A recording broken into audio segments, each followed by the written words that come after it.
আমার স্বামী বিদেশ যাওয়ার জন্য কিছু টাকা ধার জন্য আমার ছোট দেবরের বাসায় গেলাম। আমার স্বামী আমাকে রেখে বাসায় ফিরে গেল। রাতে খাওয়া দাওয়া সেরে আমার দেবরকে টাকার কথা বললাম। আমার দেবর বলল, টাকা দিতে পারি, তবে একটা শর্ত আছে। বন্ধুরা, আমার স্বামী বিদেশ যাবার চেষ্টা করছে। ইদানিং মিস্ত্রি কাজ করে সংসারের ভরণ পোষণ চলে না। প্রতি মাসে কিছু পরিমাণ টাকা খরচ হয়ে যায়। বিগত 3 বছরে প্রায় 40,000 টাকা খরচ হয়ে গেছে। দিন দিন টাকার পরিমাণ বেড়েই চলেছে। চোখে মুখে সর্ষে ফুল দেখতে পেলাম। গ্রামের একজন প্রবাসী ভিসা দেওয়ার অফার দেয়। আমার স্বামী বিদেশ যাওয়ার ইচ্ছে জাগল। ভিসা বাবদ 3,20,000 টাকা মতো লাগবে, কিন্তু হাতে টাকাগুলি বলতে মোটেও নেই। উপায়ন্ত না দেখে আমার ভাসুর অমিতের মাধ্যমে ব্যাংক হতে বিভিন্ন মানুষের নামে 50,000 টাকা ম্যানেজ করা হলো। বাকি টাকার কোনো ব্যবস্থা কিভাবে করি, পথ পাচ্ছিলাম না। একদিন আমরা বসে আলোচনা করলাম যে শহরে আমার স্বামীর 2 জন মামাত ভাই থাকে, তাদের বাসায় গেলে কোনো সাহায্য পাওয়া যায় কিনা দেখা যেতে পারে। যেই ভাবা সেই কাজ। আমরা দিনক্ষণ ঠিক করে প্রথমে আমার দেবরের বাসায় গিয়ে উঠলাম।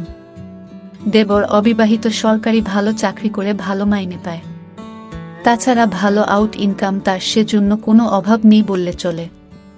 সামনে বিয়ে করার প্ল্যান আছে বিধায় বিরাট আকারের একটি বাসা নিয়ে থাকে। আমরা বিকেলে দেবের বাসায় গিয়ে পৌঁছালাম। আমাদেরকে দেখে সে আশ্চর্য হয়ে গেল। সে বলল, আপনারা কোথায় হতে এলেন, কিভাবে এলেন, কি উদ্দেশ্যে এলেন? একসাথে অনেক প্রশ্ন করে আমাদেরকে বাসায় অভ্যর্থনা জানান। আমরা বাসায় ঢুকলাম, হাত মুখ ধুয়ে ফ্রেশ হলাম।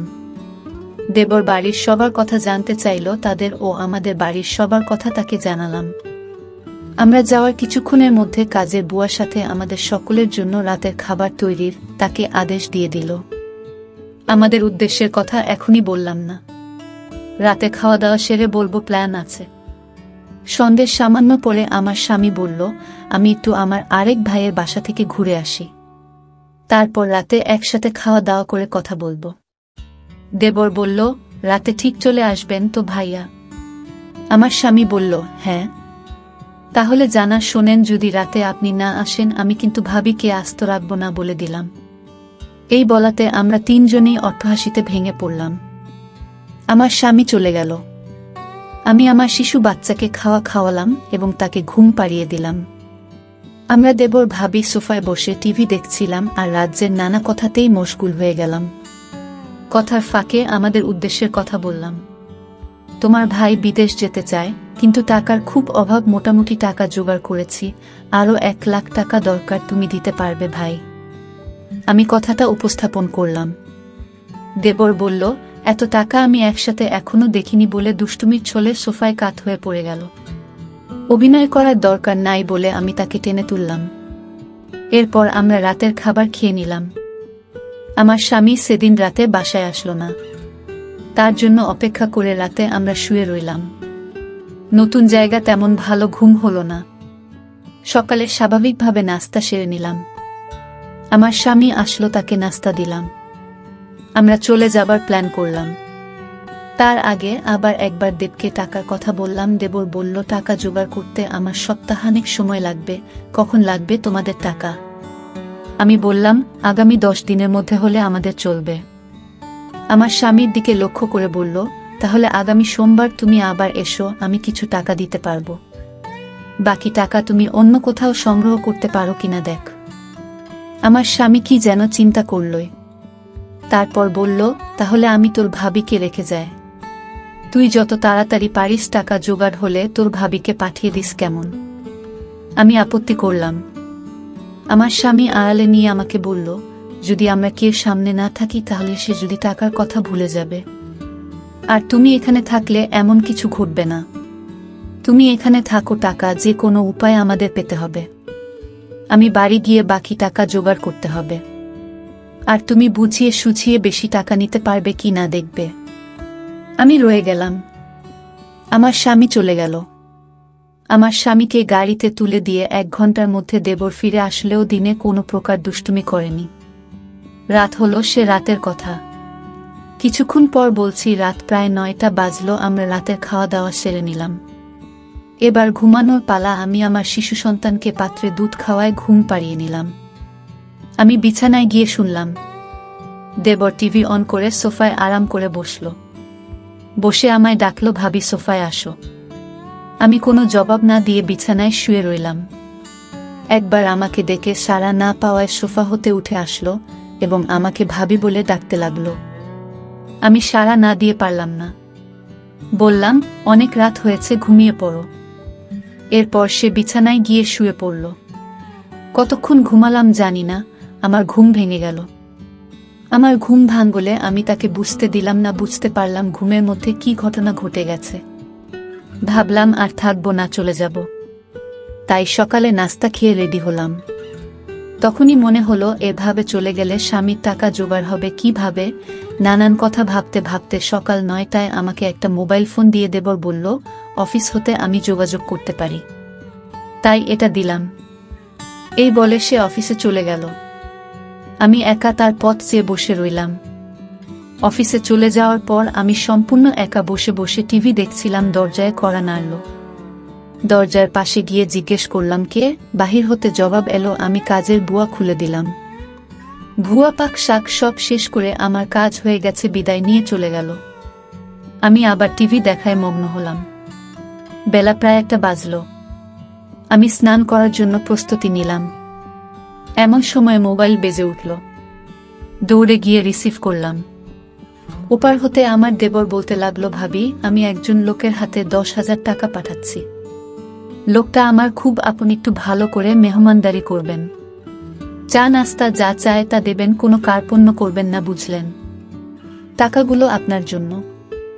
আমি ঠিক আছে বলে ফোন রেখে দিলাম। আমি আবার টিভি দেখার জন্য সোফায় বসলাম। টিভিতে একটা ইংলিশ সিনেমা চলছে। এমন সময় দরজায় কড়া নাড়ার শব্দ হলো। দরজা খুলে দিলাম। এ কি দেখছি! সম্পূর্ণ এক নিগ্রো মানুষ, প্রায় 6 ফুট লম্বা। হাতের আঙুলগুলো যেন আমাদের বাঙালিদের হাতের বাহুর মতো, যেমন লম্বা তেমনি মোটা। লোকটি বাংলায় বলল, আসতে পারি ভাবি? আমি হেসে বললাম, হ্যাঁ আসুন। লোকটি সরাসরি সোফায় গিয়ে বসল। তাড়াতাড়ি চা নাস্তা তৈরি করে তাকে পরিবেশন করলাম। সে 10,000 টাকা আমার হাতে গুজে দিল। আমার খাতিরদারি তার নাকি বেশ ভালো লেগেছে। বিদায়ের সময় আমার কান্না এসে গেল। সে আমাকে বলল, কেঁদো না, যদি সম্ভব হয় আমি আবার একবার আসবে। তার চলে যাওয়ার পথে এক দৃষ্টিতে তাকিয়ে রইলাম। ভাবলাম সে যদি আমাকে সাথে নিয়ে নিত। বিকাল বেলায় আমার দেবর অফিস হতে ফিরে এসে লোকটির কথা জানতে চাইল টাকা দিয়েছে কিনা। বললাম হ্যাঁ দিয়েছে।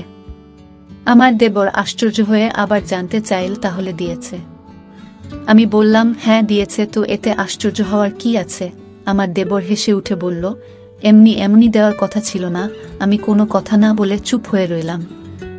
আমার নীরবতা এসে যা বোঝার বুঝে গেল। আমাকে বলল, ভাবি দুনিয়াটা বড়ই কঠিন, কেউ কাউকে এমনি এমনি টাকা দিতে চায় না, সবাই বিনিময়ে চায়। সে আমাকে ধারে টাকা দিয়েছে, যথাসময়ে এগুলো ফেরত দিতে হবে। আমি তোমাদের টাকা প্রয়োজনের কথা এবং তোমার উপস্থিতির কথা সব জানিয়েছিলাম। তুমি যদি দাদাকে যদি কিছু না বলো তাহলে 1 থেকে 2 লাখ টাকা জোগাড় করে দেওয়া যাবে। শুধু দাদাকে বলবে সব টাকা আমি দিয়েছি, এতে টাকাও জোগাড় হয়ে যাচ্ছে। তখন ভাই বিদেশ যাওয়া নিশ্চিত হচ্ছে। আমি তার কথা নির্দেশ সব শুনছিলাম। উপদেশ শেষ করে আবার সম্মতি জানতে চাইলে আমি কোনো উত্তর না দিয়ে নীরব রইলাম। আমার চোখে ভেসে উঠতে লাগলো। আজকের লোকটির কথা কি নাম কে জানে, জিজ্ঞেস করা সম্ভব হয়নি। খ্রিস্টান না মুসলমান তাও জানা যায়নি, তবে হিন্দু নয় যে সে ব্যাপারে নিশ্চিত। আমার দেবর আমার সম্মতি আবার স্পষ্ট করে জানতে চাইল। বললাম, আমি কি বলবো, তুমি যা ভালো মনে করে তাই করতে পারে। আমার সম্মতির লক্ষণ দেখে বলল, রাতে একজন মেহমানকে দাওয়াত করেছি। কিছুক্ষণ পর কাজের বুয়া আসলো। সে বিকেলে চা নাস্তা তৈরি করার পাশাপাশি রাতের রান্নাবান্না শেষ করে চলে গেল। কে আসছে, কেমন হবে, লোকটি মনের ভেতর একটা চঞ্চলতা কাজ করতে লাগলো। রাত 9টা বাজলেই আমি দেবরকে বললাম, খেয়ে নেবে না, মেহমানের জন্য অপেক্ষা করবে? বলল, না, মেহমান কে আসবে, চলো আমরা খেয়ে নিই। আমরা খেয়ে নিলাম। আমরা বসে বসে টিভি দেখছি। প্রায় রাত 10টা। দরজায় খটখট আওয়াজ শুনলাম। বুঝলাম মেহমান এসে গেছে। আমার দেবর দরজা খুলে দিল। মেহমান ঘরে ঢুকে জানতে চাইল তোমার ভাবি কই। দেবর বলল ভিতরে আছে। দুজনে একসাথে আমি যে ঘরে আছি সে ঘরে চলে গেল। দেবর তার সাথে আমাকে পরিচয় করিয়ে দিল। লোকটি দেবকে উদ্দেশ্য করে বলল, তোমার ভাবিকে তো দেখতে দারুণ লাগছে। আমি 1 মিনিট টিভির দিকে তাকিয়ে আছি। সকালে ঘুম হতে উঠে ফ্রেশ হলাম। তারপর দুজনে চা নাস্তা খেলাম। আমার দেবর সকাল 9টায় অফিসে রওনা হয়ে গেল। আজ কোনো মেহমান আসবে কিনা বলে গেল না। আমার কাছে গতকালে রেখে যাও তার মোবাইলটা কিন্তু আছে। হয়তো যোগাযোগ করবে, না করলে আরো ভালো। আজ বিশ্রাম নেওয়া দরকার। দেবর চলে যাওয়ার পর আমি বিছানায় শুলাম। কেমন জানি একা একা লাগছে। ভুয়া আসলো দরজায় নক করার সাথে সাথে আমি গিয়ে খুলে দিলাম। ভুয়া তার কাজ ঘন্টা 1.5-এর মধ্যে শেষ করে চলে গেল। আমি আবার একা হয়ে গেলাম। ঘরের দরজার খিল মেরে দিয়ে বিছানায় শুয়ে পড়লাম। আজকের দিনের সব ঘটনা ভাবতে ভাবতে হঠাৎ মনে হলো দরজা খুলে কেউ যেন প্রবেশ করছে। ভাবলাম আমার দেবর হয়তো আজ তাড়াতাড়ি ফিরে এসেছে। বিছানা থেকে উঠলাম না। দেবের সাথে দুষ্টুমি করার জন্য ঘুমের ভান ধরে শুয়ে রইলাম। দেবর ঘরে ঢুকে দরজা বন্ধ করে দিল। আস্তে 1 পা 2 পা করে আমার ঘরে প্রবেশ করল। আমি আজ প্রতিজ্ঞা করলাম, আমি চোখ খুলব না। দেবরটা আমার ঘরে ঢুকে কোনো কথা বলল না। অনেকক্ষণ দাঁড়িয়ে থেকে যাতে করে আমি জেগে না উঠি। আমার কাছাকাছি বসো। চোখ খুলে আমি হতভম্ব হয়ে গেলাম। এ সম্পূর্ণ এক অপরিচিত এক লোক। আগে কখনো তাকে দেখেনি। আমি জিজ্ঞেস করলাম, আপনি কে? বলল, আমাকে কেউ পাঠায় নাই। আমি পাশের বাসায় থাকি এবং এই ঘরগুলোর মালিক। বাসা হতে বের হওয়ার সময় দেখলাম তোমার দরজাটা লাগাওনি। আমি ঢুকলাম। ভাবলাম একটু গল্প করে যাই। সে বলল, আমি তোমাদের সমস্যার কথা শুনেছিলাম। কি সমস্যা বলো তো? জবাবে বললাম, আমার স্বামী বিদেশ যাওয়ার জন্য টাকা ধার চাইতে এসেছিলাম। টাকা জোগাড় হয়েছে। তোমার কি সে আপন দেবর? না, আমার স্বামীর গ্রাম্য বাল্যবন্ধু এবং দূর সম্পর্কের চাচাতো ভাই। লোকটি হেসে উঠল। তাই? চিন্তা করো না, আমি তোমাকে সাহায্য করব। আমি এখানে একা থাকি, কেউ নেই। যতদিন থাকো আমি তোমাকে সেলফ করব। আমি এখনই টাকা দিচ্ছি। এই বলে বাসায় গিয়ে টাকা নিয়ে ফিরে আসলো। টাকা দিয়ে বলল, কাউকে বলবে না। মেঘ না চাইতে জল পেলাম। লোকটা বলল, দুপুর বেলায় আমাদের বাসায় এসো, তোমার সাথে গুরুত্বপূর্ণ কথা আছে। দুপুর হতে আরো 3 ঘন্টা বাকি আছে। অপেক্ষা করতে করতে যখন 2টা বাজলো, আমি আস্তে আস্তে 1 পা 2 পা করে বাড়ির মালিকের ঘরের দরজায় গেলাম। দরজায় চোখ রাখলাম, কিছু দেখলাম না। দরজায় আস্তে করে টোকা দিলাম, কারো জবাব পেলাম না।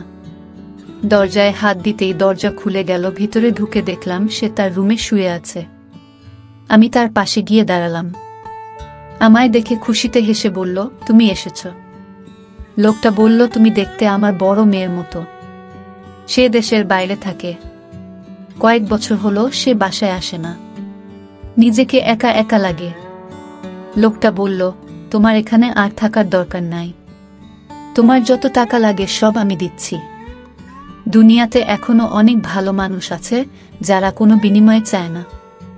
অনেক দিনের জমানো কথাগুলো তার সাথে শেয়ার করে প্রায় ঘন্টা 2 পর আমি আমার দেবর ঘরে ফিরে এলাম। এভাবে আমার টাকা জোগাড় হয়ে গেলে দেবরকে বললাম, আমি চলে যেতে চাই। দেবর না বলল না। তারপরের দিন সকালে আমায় বাসে তুলে দিলে আমি বাড়ি চলে এলাম।